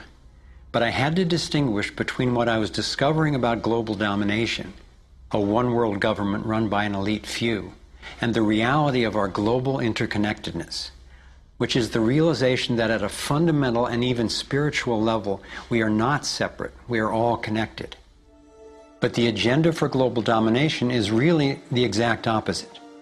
It's a divide and conquer strategy to keep us all pitted against each other, thinking that it's the Democrats or Republicans, the liberals or conservatives who are the problem, when both parties are ultimately serving the same plan. I believe we're heading toward a totalitarian world authority, actually a military dictatorship, run by a tiny elite who have all the power and make all the rules. If they succeed, there'll be nowhere to run, nowhere to hide. Think about it. The whole notion of conspiracy has been so ridiculed that it's socially challenging just to consider it. And there's always a reasonable sounding story to explain any one incident on its own. I personally used to try to justify how the same people consistently ended up with more money and more control by thinking they must just be taking advantage of the situation, but not actually causing it. But after nearly a decade of putting the issues and the evidence together, I am convinced it is not random, and that a few very powerful banking elite families and their political and corporate partners do have an agenda to dominate and control the rest of us. Once I got the reality and the scope of the agenda, I really had to think, how much do I want to know about this? Do I want to focus on the worst of what human beings are capable of? I decided it is worth knowing who these people are and how their organizations operate, because on the other side of the rage and the sadness are clarity and strength, the power we have to focus our efforts effectively now that we understand what's really going on. The greatest prison that people live in is the fear of what other people think. What happened to me as a result of all the ridicule I went through is that I stepped out of the fear of what other people thought. And it's only when you do it that you realize what a prison you lived in before. And what it gave me was a personal understanding of how easy it is for a few to control the many. All you have to do is dictate the norms in society, what is considered right and wrong, moral and immoral, good and bad, sane and insane, possible and impossible. And you build what I call a hassle-free zone. And if you live your life within that zone of perception, belief, and what you say and think, then people will leave you alone because you're normal. Once you step out of that pen and you start to express your uniqueness, what the Illuminati have created is a whole human population of prison warders who are jumping on those that are stepping out of the norm. And it's interesting, when you get to the edge of that hassle-free zone in what you say and you think, you're not thinking, if I do, what about the head of the World Bank? What's he going to say if I do this? No. We're saying, what will my mother think? What about the guys down the bar and the people at work? What will they say? And what the Illuminati have done by creating the norms, they have created an absolute army of people to impose those norms on each other. Their grand strategy for global dominance is already being implemented. They are carving up the world into superstates that transcend national boundaries so that we are easier for them to manage. They have already established the European Union and the African Union. Politicians from the United States, Canada, and Mexico, under the title of the Security and Prosperity Partnership, have been working on the northern part of what could arguably be called plans for an American Union. This has been going on for years without citizen or congressional consent. A Pacific Union is already in process. This is the organizational chart for global tyranny, the structure for complete control. Here are two of the most powerful men in Europe talking about moving to a single world government. It is extremely important that we, in this new ownership of global governance, have, particularly on both sides of the Atlantic, the implementation of the same rules in the same fashion. 2009 is also the first year of global governance with the establishment of the G20 in the middle of the financial crisis. On the international level, the central banking elite have put huge organizations in place to implement their policies, including the World Trade Organization, the World Health Organization, the World Bank, and the International Monetary Fund. John Perkins is a man who knows from decades of his own experience as a so-called economic hitman how the collusion of banks, corporations, and governments has taken over countries around the world. We use many techniques, but probably the most common is that we'll go to a country that has resources that our corporations covet, like oil, and we'll arrange a huge loan to that country from an organization like the World Bank or one of its sisters, but almost all of the money goes to U.S. corporations, not to the country itself. Corporations like Bechtel and Halliburton, General Motors, General Electric, these types of organizations, and they build huge infrastructure projects in that country, power plants, highways, ports, industrial parks, things that serve the very rich and seldom even reach the poor. In fact, the poor suffer because the loans have to be repaid, and they're huge loans, and the repayment of them means that the poor won't get education, health, and other social services, and the country is left holding a huge debt by intention. We go back, we economic hitmen, to this country and say, look, you owe us a lot of money, you can't repay your debts, so give us a pound of flesh.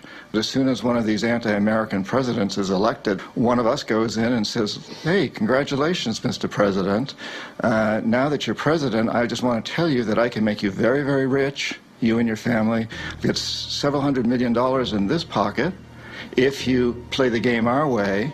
If you decide not to, over in this pocket I've got a gun with a bullet with your name on it in case you decide to keep your campaign promises and throw us out. Sell our oil companies your oil real cheap, or vote with us at the next UN vote, or send troops in support of ours to someplace in the world such as Iraq. And in that way we've managed to build a world empire with very few people actually knowing that we've done this. Like many people, I thought a conspiracy for global domination could not really work because basically people are just not that competent. I thought there's no way they could pull off such a scheme at the necessary level of control and secrecy. One of the false hopes is this is all happening because government is incompetent, and it's a giant mistake, and people really don't know. And of course, that's great air cover for the fact that the system really does know where it's going, and it's going where it wants to go, and it's being successful at it. Still, I wondered how could something that is so big and corrupt be kept secret? It's a simple structure, and if it wasn't simple, it wouldn't work. And it can be likened to a compartmentalized pyramid. If you look at any organization today, no matter whether it's a transnational corporation, a university, a government, a secret society, they're all structured as a pyramid. And as the CIA and other intelligence agencies talk about, they have this need-to-know system. Only let people know as much as they need to make their contribution and no more. So you take a bank, an individual bank, not that there is such a thing. At the bottom, you've got the people you see when you pass your check over the counter in the bank. Now, they don't know what the bank manager behind them knows and is discussing. They only know what they need to know to do their job. The bank manager in the office behind them, he doesn't know or she doesn't know what's happening at the next level, and they don't know what's happening at the next level. And eventually, you've got a tiny few people at the peak of the pyramid of that banking structure. They're the only ones that know what the real agenda of the bank is and what the direction is that they're going and why. This kind of compartmentalization explains how the Manhattan Project, which developed the atom bomb in World War II, was kept secret despite having 130,000 people working on it. When I first let in the scale and the intentions of the agenda, I felt like I had the flu for about 2 weeks. But then it dawned on me. Here was this well-planned, well-orchestrated attempt to squelch human potential, and still our brilliance shines through. Even though we've been systematically distracted and repressed, people have come up with innovative, ingenious solutions to a huge number of the problems that we face. It's not our fault that we didn't recognize how organized and intentional this scheme is. It's our challenge. I looked at the kind of world the controlling elite have already given us, and I had to ask, what kind of world would we be living in if they had absolute and complete domination over everyone, everywhere?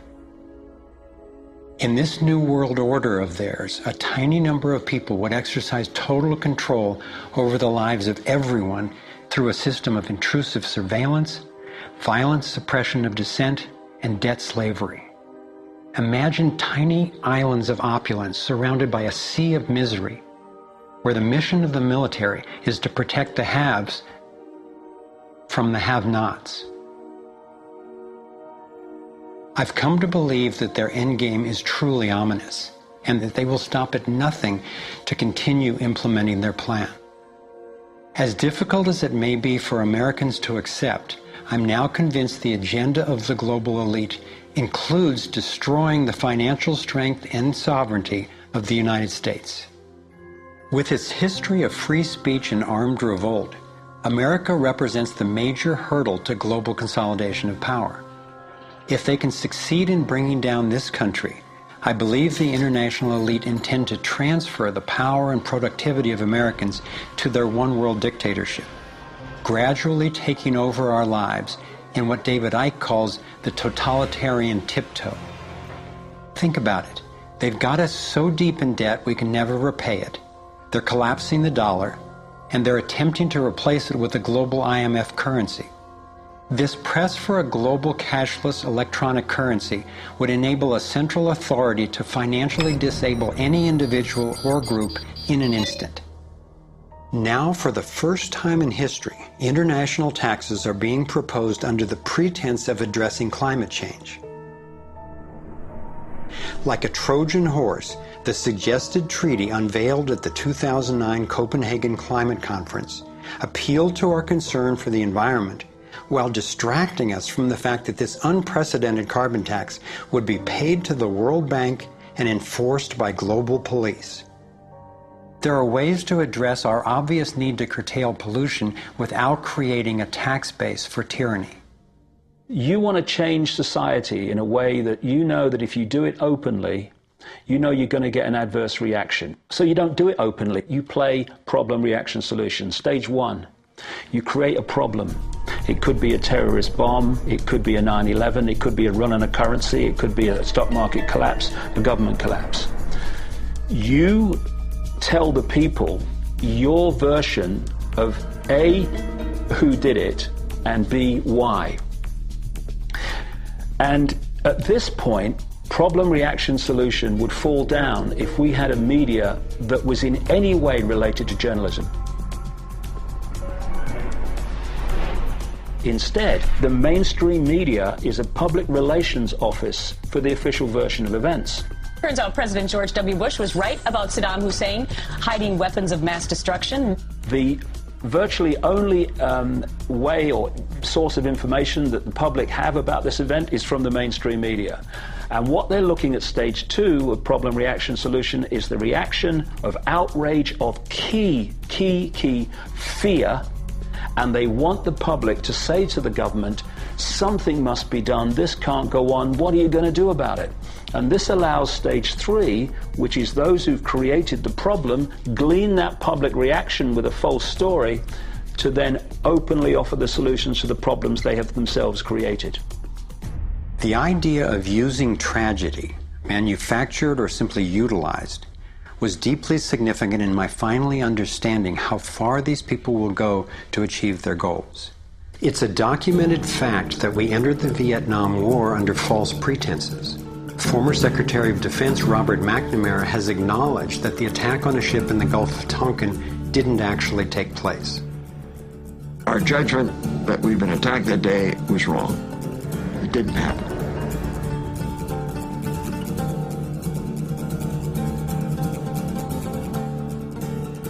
More recently, former President Bush used non-existent weapons of mass destruction as a pretext for invading Iraq. Tactics like this are sometimes referred to as false flag operations. An increasing number of people believe that 9/11 was a false flag operation by the global elite in order to set the stage for taking over Middle East oil and dismantling U.S. constitutional protections. There are lives in the balance. There are people under fire.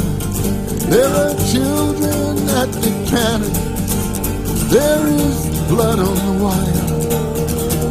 There is blood on the wire. There is blood on the wire. There is. Most of what's needed for a police state is actually already in place. Right now in America, any of us can be imprisoned without warning or due cause, and we can be kidnapped, tortured, and assassinated legally if the government decides what we are doing is a threat to their plan. All they have to do is name us as a suspect in their so-called war on terror. We're being watched more and more. In 2010, there were 30 million surveillance cameras recording us in the U.S. alone. When we demonstrate, we're now relegated to what are euphemistically called free speech zones. Zones for free speech?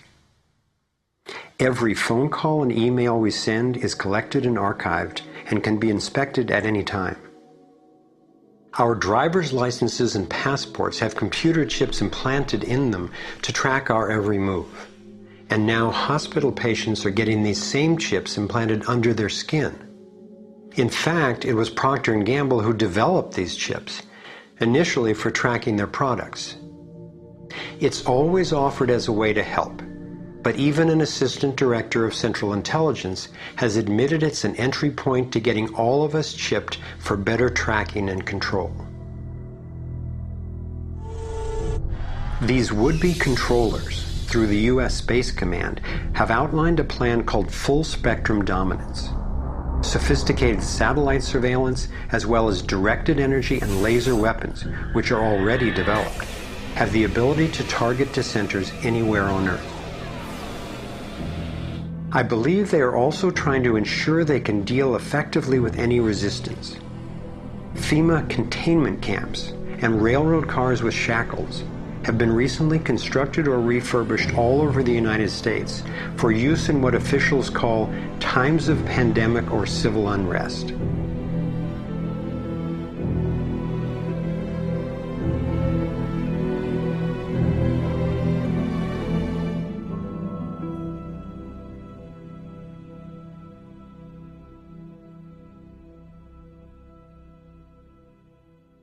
There's one more brutal realization about the global domination agenda that I need to share. This was a horrible one for me to grasp, but without it, this inquiry would be dangerously incomplete, and our solution strategies would be inadequately informed. In my research, I came across convincing evidence that their plan actually includes the elimination of the majority of the world's population. As sick as it sounds, it makes sense that they would be better positioned to succeed in their quest for absolute control if there are fewer of us to manage. Every time I've thought they wouldn't do that, I discovered I was wrong. I found startling documentation that eugenics is one of the core pillars of their plan. Eugenics is the practice where some people get to decide who's worthy to breed and who's not. Sterilization is one of the many insidious ways this covert plan is being implemented. In 1904, the Carnegies funded the first eugenics laboratory in Cold Spring Harbor, Long Island.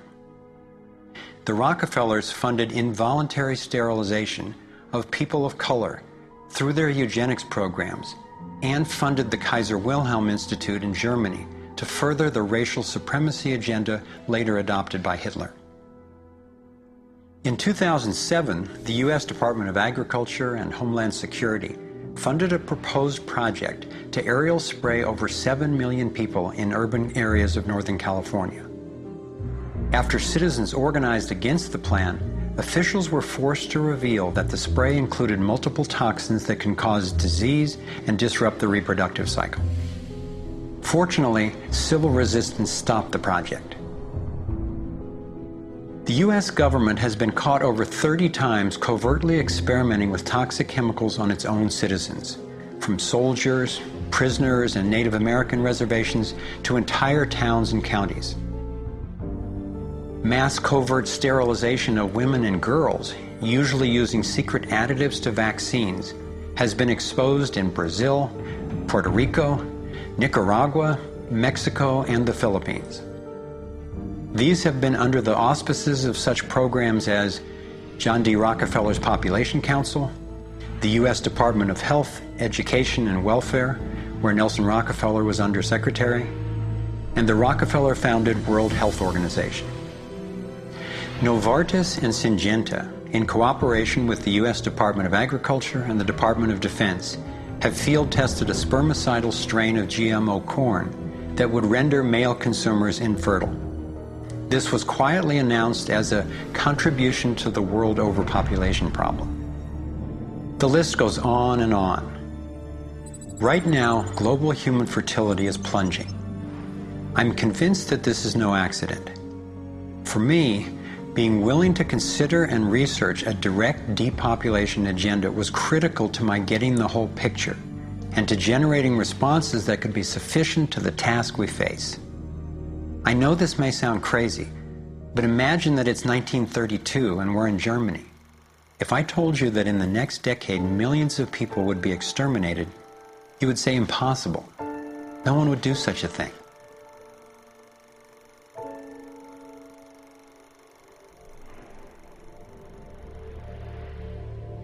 This is what depopulation looks like today. I'm convinced that I'm not overstating the case. Could I be wrong? Perhaps. But what if I'm not? We are at a critical fork in the road in human evolution. One road is leading toward tyranny and possible self-destruction. The other would lead us to a peaceful, healthy civilization based on honoring the rights and freedom of every single person on the planet.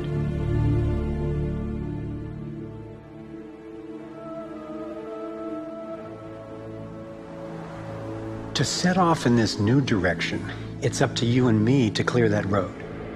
The time has come to say, enough. There is another way. I believe that together we have the knowledge, the resources, and the solutions to meet that challenge.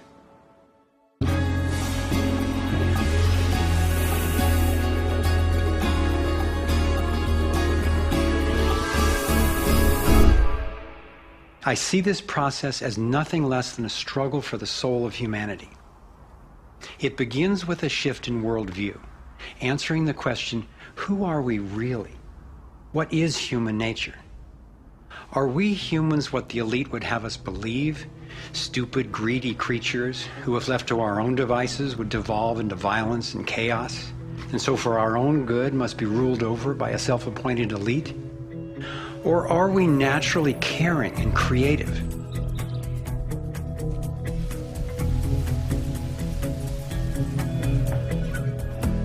I believe when people are healthy and have what we need to survive, we can create a world based on integrity, freedom, and compassion.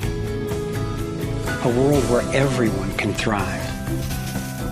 Which of these two views will shape our future? That's our choice now. The agenda of the ruling elite is the product of a destructive worldview, based on their beliefs that there's not enough to go around, that some people are more deserving than others, and that their own safety depends on maintaining absolute control over the rest of us. In short, their worldview is based on scarcity and fear. But as powerful as they are, the architects of the New World Order cannot create their dreadful vision without our collusion. To stop them, to render their agenda obsolete, we have to wake up. We have to take action. This is like the last effort of a particular phase of civilization. It's its last gasp, really, and I often use the metaphor of the caterpillar becoming the butterfly. Because the caterpillar crunches its way through the ecosystem, it's very destructive, it eats 300 times its weight in a day until it's so bloated that it hangs itself up and goes to sleep. And its skin turns into a hardened chrysalis. And then in its body you get these imaginal cells, biologists actually call them that, forming within the caterpillar's body. The caterpillar's body then actually becomes a nutritive soup for those cells. But what's important about that metaphor is that the old and the new coexist for a while. And it's the job of the caterpillar to preserve its life. It's a desperate government that we have now trying to control oil in the Middle East and wanting now to promote nuclear energy and all these things that they know better, but they have to play out the role of protecting themselves. It's their job. And if you love butterflies, you don't go around stepping on caterpillars. So we can't hate them, it doesn't do any good. But if you want alternative energy, you don't ask an oil economy administration to produce it for you. We have to produce it. We imaginal cells have to show that it's cheaper, more efficient, and more effective. Our job is to build a new world. If we had the vision and a worldview that says our crisis is a birth and everybody's needed and everybody will have more of what they truly want, you could turn this desperate world into a renaissance of human creativity and love. It may seem that the controlling elite has all the cards, but we have many advantages of our own. First, let's talk numbers. Very few people are consciously perpetrating the domination agenda. Most of those helping to implement the plan don't understand the full picture of what they're a part of. By my calculations, we outnumber the actual architects of the plan by more than 1,000,000 to 1 in the US alone. Entrepreneur and environmentalist Paul Hawken estimates that there are now well over 1 million organizations in the world that work towards social and environmental justice, comprising the largest social movement in the history of humankind.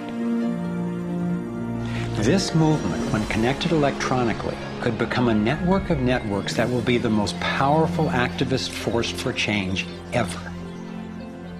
If you look at the people who are involved with restoring this earth and stopping the damage and resisting the depredation and nurturing change and reimagining what it means to be a human being, and you're not optimistic, then you might want to get your heart checked, because there is an extraordinary, beautiful, gorgeous, fierce group of people in this world who are taking this on.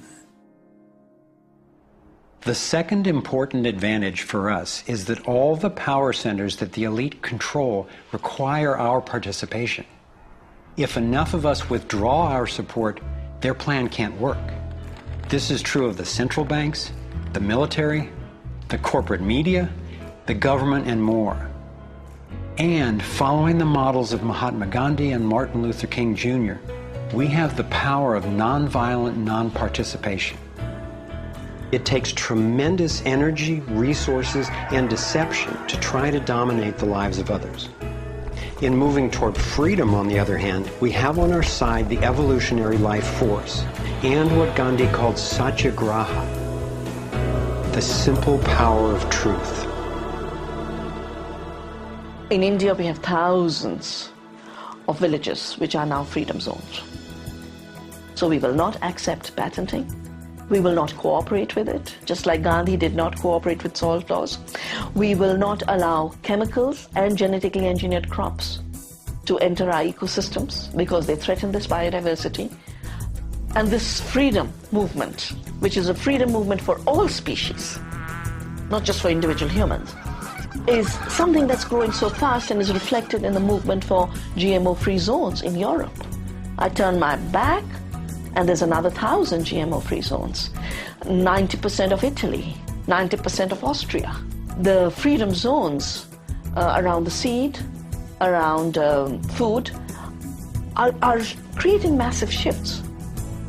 In Bolivia, a grassroots movement took to the streets, relentlessly banging pots and pans, and eventually stopped the foreign corporate takeover of their water resources.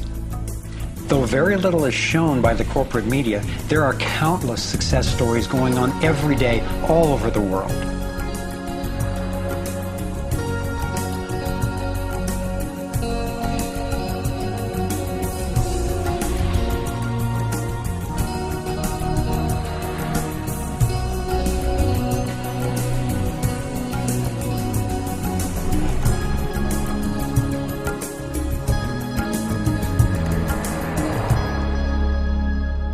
I wasn't willing to make this film until I knew there were responses that are a match for the crisis.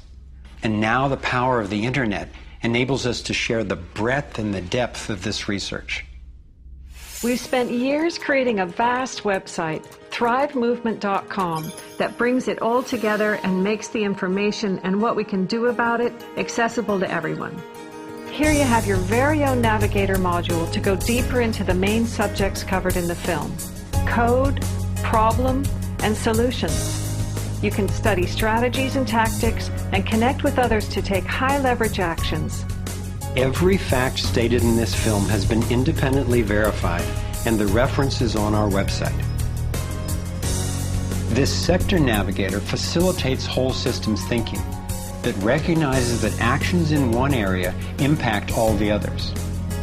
The center of the sector navigator is worldview, because it determines how we experience everything that happens within and around us. In every sector, you'll find critical issues, resources, group strategies, and individual actions to peacefully and productively affect real change. Our resource tree will link you to the people, organizations, and media that we most recommend to help you get more fully educated and engaged. I was encouraged to find that there are a minimum number of actions which, working together, can tip the scales. It's not endless. Once we see the big picture, we'll look at what each of us can do to help accomplish it. Let's take a look at the strategic antidotes to their economic domination. We need to stop any more bailouts of banks or corporations, dismantle the Federal Reserve, withdraw taxpayer support from central banking agencies such as the IMF and World Bank, allow development of alternative currencies and independent banks, and refuse international taxes. My main emphasis is on solutions in the U.S., because that's what I know best. But just as the predicament is global, so are the principles on which the solution strategies are based. Here are some tactical actions that we can take as individuals that don't take much time or money to make a real difference right now. Get informed, speak up, and connect with others. Bank locally. When we move our money out of the big centralized banks and into locally owned banks and credit unions, we defund the problem and fund the solution all in one move.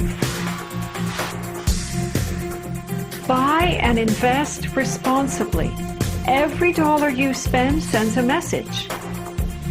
Join the movement to audit and end the Federal Reserve. It's robbing us.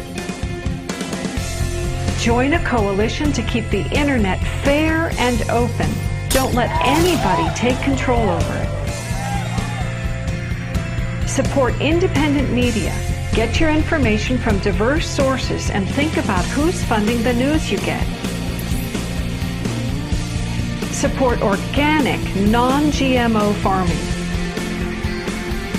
Join movements to bring about honest elections, including traceable paper ballots and campaign finance reform. Congress can only be accountable to us when corporations stop funding them. Advocate for renewable and new energy technology. Bring the conversation about free energy out into the open. It will transform the power dynamic on this planet faster than anything in recorded history. Sign up for critical mass actions. It's a strategy to leverage our power by waiting until a huge number of us agree to participate before taking an action. Imagine 1 million of us acting in unison. Then again, imagine even more.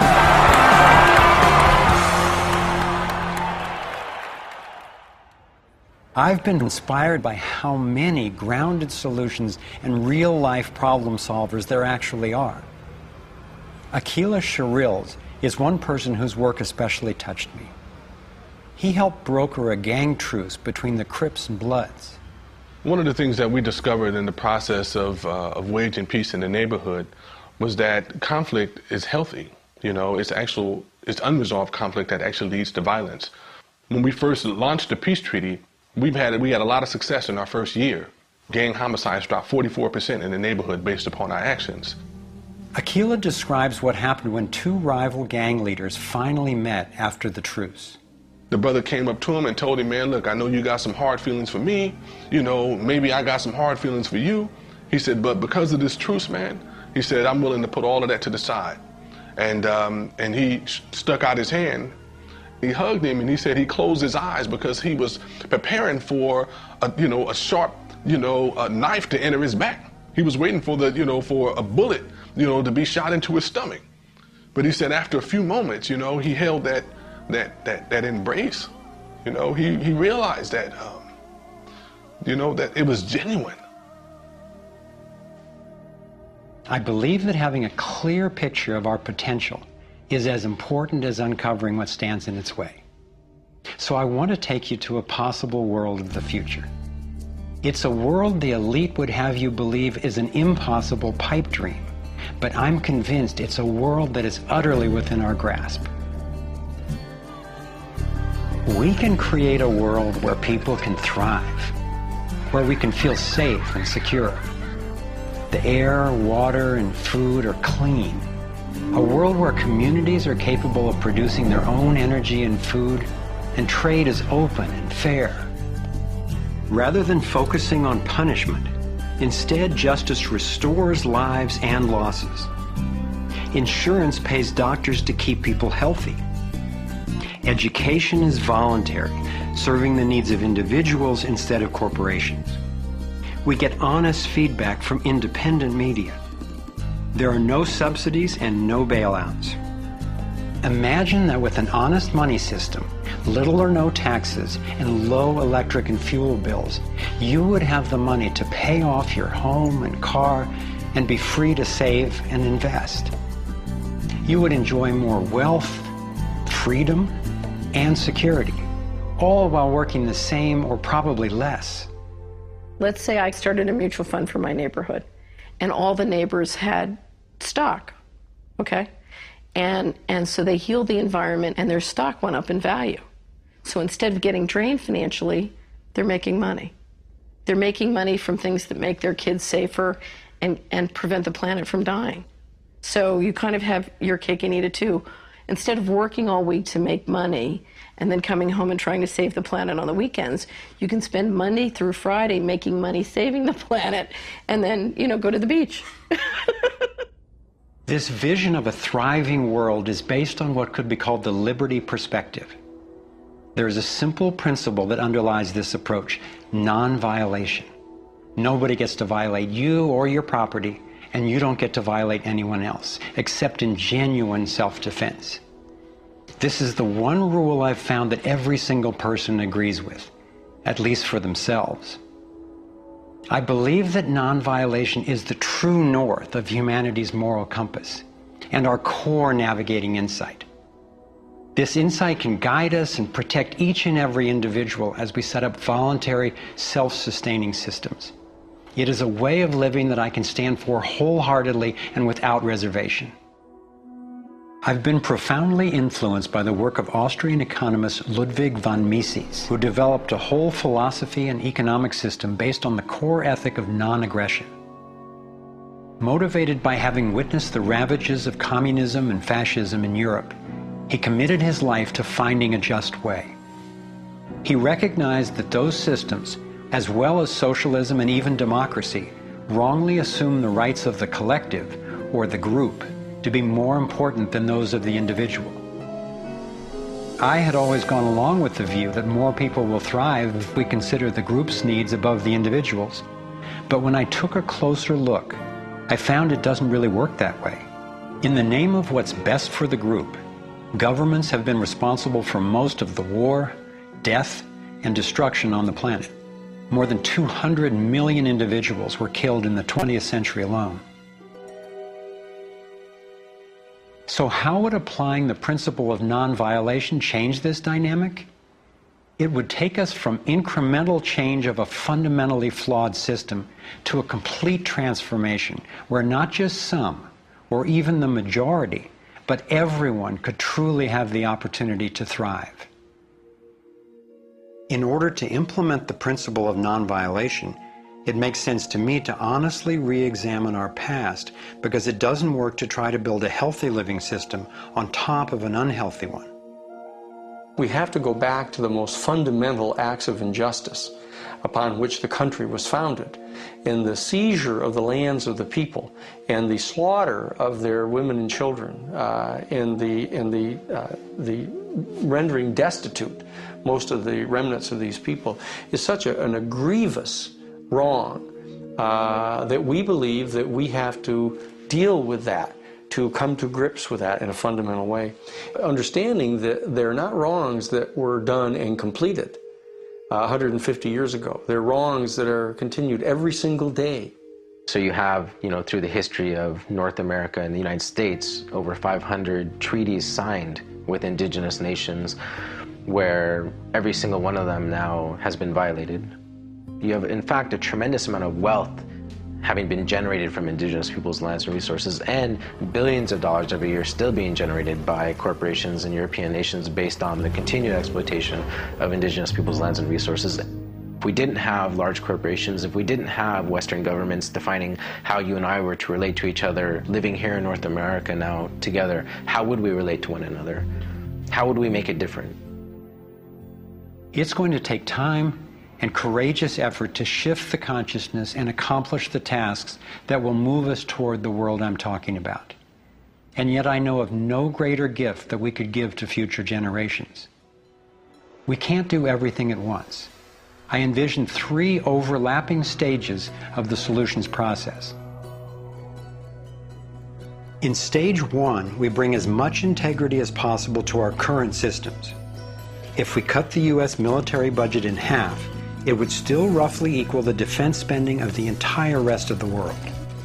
Between that and getting rid of the Federal Reserve, over $1 trillion a year would be freed, enough to feed everyone on our planet, deal with social issues, and heal our environment.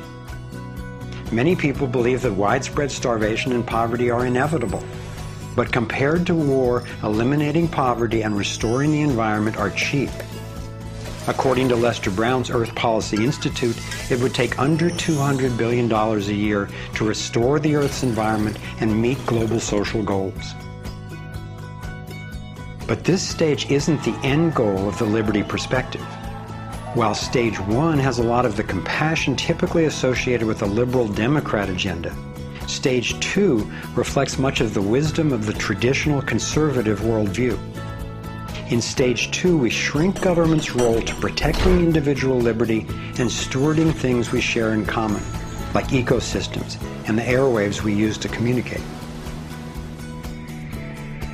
As the system gains integrity and we move to sound currency, people will have enough money to have more control over everything that affects them. Stage 3 grows out of the increasing freedom that people gain in stages 1 and 2, as they have more money and more time. There is no involuntary tax and therefore no involuntary governance. There's no monopoly on force. There are rules, but no rulers. Rigorously protecting individual rights turns out to be key for honoring our interdependence. We can be distinct and unified at the same time. As utopian as this can sound at first, I've been thrilled to see how much practical thinking has been done to deal with tough issues like healthcare, crime, and education. These 3 stages validate the best of both the liberal and conservative perspectives that have divided us for so long, and then reconcile them at a new level, around non-violation, a core ethic we all share. Stage 3 honors human incentive and finally includes the rights of not just many, not just most, but everyone. The torus provides a template for a society based on integrity and wholeness. It conserves what's working. It has built-in feedback so it can self-correct and innovate to maintain balance. We can apply these and other features of the torus dynamic to our human social systems. I truly believe that aligning consciously with the fundamental life energy pattern at every level, physical, emotional, mental, interpersonal, and environmental, is ultimately the art, the science, and the celebration of love. And that's what we're here to learn. The fundamental insight of our interconnectedness changed the way I approach everything. In my own life, I found a practical expression of this philosophy in the modern, nonviolent martial art of Aikido. It offers powerful guidance on how to respond effectively and non-aggressively to the global domination agenda. Morihei Ueshiba, its founder, taught that to practice Aikido one must mimic the movements of atoms and galaxies. Just as free energy technology blends with the toroidal pattern to access unlimited power, Aikido, the way of harmony, blends with the energy of an attacker, redirecting it to peaceful resolution.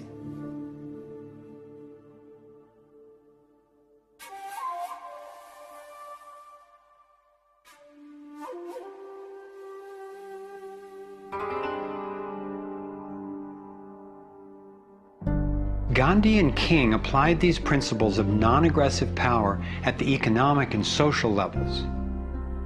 If we respond with violence to the domination agenda, other than in self-defense, it would only continue the old us versus them paradigm and provide an excuse for even more police state measures. I believe that it's essential, both morally and strategically, that we take the path of non-aggression.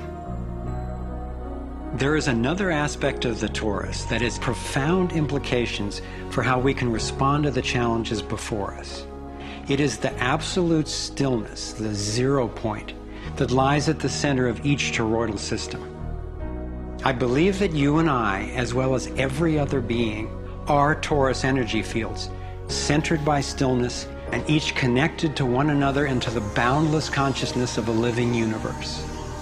As much as I benefit from the experience of others, as highlighted here with the Navigating Insights, and as valuable as daily feedback is about what's really going on in the world, as we see with the vitals, I've come to recognize that our primary compass is our own inner guidance. As we learn to quiet the noise and amplify the inner signal, we can better hear the voice that naturally knows and offers wise direction. We have an entire inner life, a vibrant and lively inner life that is truly the navigator of the path that we take on the outside. If your inner life is the driver of how you show up in the world, it makes sense that if you want to have anything to do with where you're going, that you have to be in relationship to that inner life. You have to be in relationship to the driver. As we develop increased relationship to who's in the driver's seat, what happens is there is a synergy. It's a symbiotic relationship that our inner lives are actually able to be more in tandem with where we're choosing to go, and we're able to get there. We're not nearly as insignificant in our impact as we think we are. In order to heal the world, we have to start telling a different story to ourselves. We have to start engaging in a different story with others. It's our collective story that manifests as the world. Humanity is now in a very interesting evolutionary phase in which we move from hostile, aggressive competition, which is the nature of young species, into a more mature mode of cooperation, collaboration. There's no question in this country that money, that capital is being increasingly concentrated in the hands of a few. And those who are so powerful are concentrating it further. But there is a force that's more powerful, and that's the power of the people. When we look at the crises now, it is so easy to fall out of love with life. It is so easy to get pessimistic and desperate. But from my perspective, the crisis has matured to the point of being on the threshold of mass awakening, and that feeling inside me gives me the vitality to know that no matter how small what I'm doing looks to me in the face of these huge problems, that the impulse of evolution is not small. And when it's in everybody who's waking up, it's huge. And as more and more of us are waking up, linking up, and daring to speak up, the scheme for global domination is being exposed. And we're discovering solutions that can create the world we yearn for and deserve. Again and again throughout history, when people have recognized tyranny rearing its cruel head, they've come together and stood up for liberty. I am confident humankind will look back on this period and be proud that when we saw, we acted. Thank you for coming on this journey with us. I'm convinced we have what it takes to thrive. Let's make it happen.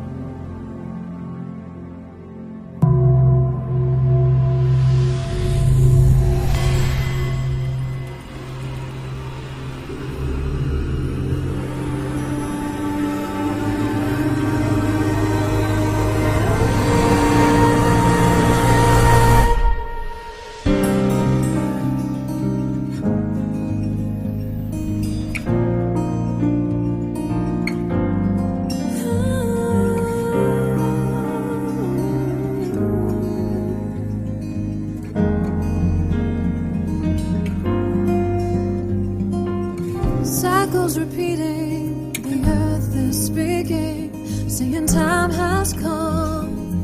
Wake up from this nightmare of life. So many shattered lives reaching out, crying out for freedom, crying out for love. Carried by the current, till we stand side by side on the brink of a brand new dawn. We come together while the waters rise. There's a stirring deep inside, deep inside. We come together to stand up for our lives. What on earth does it take to thrive? While we've been sleeping, hearts were beating so much closer than we ever knew. Beneath the noise, there is an inner voice whispering, clear and true. The veils are finally lifting, our ways becoming clear. There's a dream without a limit, and a vision so strong, every person knows they belong. Come together while the waters rise. There's a stirring deep inside, deep inside. We come together to stand up for our lives. What on earth does it take to thrive? Come together while the waters rise.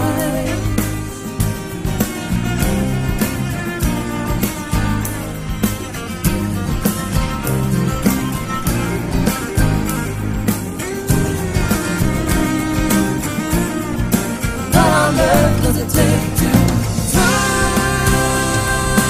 out in the open? Thrive healing what's broken. Every heart, every life, living our place in it